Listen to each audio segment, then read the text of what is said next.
Wir Deutschen haben ja den Ruf, irre viel Geld für unsere Küche und diverse Küchengeräte auszugeben.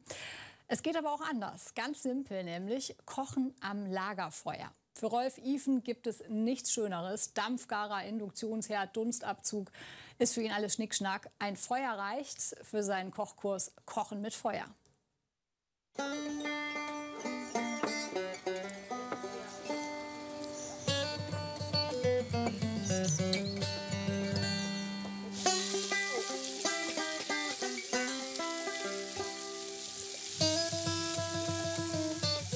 Lassen wir jetzt ein bisschen angehen, dann rühren wir noch einmal durch und dann lassen wir die stehen.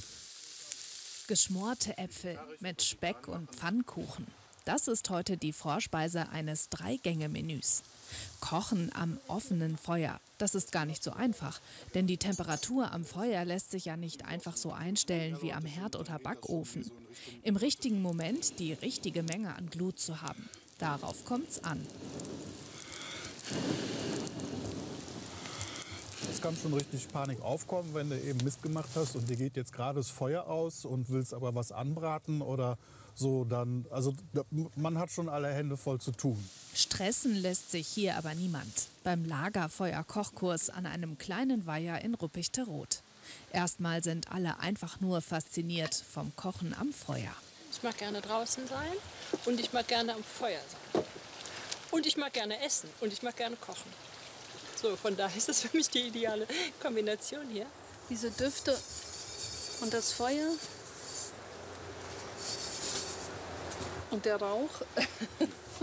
Ich mag die Kombination aus draußen sein, gutes Essen. Das ist doch perfekt eigentlich.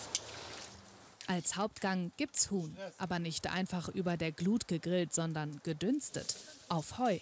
Auch das geht, wenn man weiß, wie man aus einem gusseisernen Topf einen Dampfgarer macht. Ich habe mir jetzt hier nur aus Mehl und aus Wasser einen Teig gemacht, den ich hier jetzt sozusagen als Dichtmasse da reinmache. Da klebe ich also jetzt sozusagen den Deckel mit am Topf fest, um zu verhindern, dass mir hier die Feuchtigkeit aus dem Topf verloren geht. Deckel drauf und fertig ist der Dampfgarer. Bitte schön. Danke. Dann geht's für eine halbe Stunde in die Glut mit Unter- und Oberhitze. Einfach auf den Deckel drauf.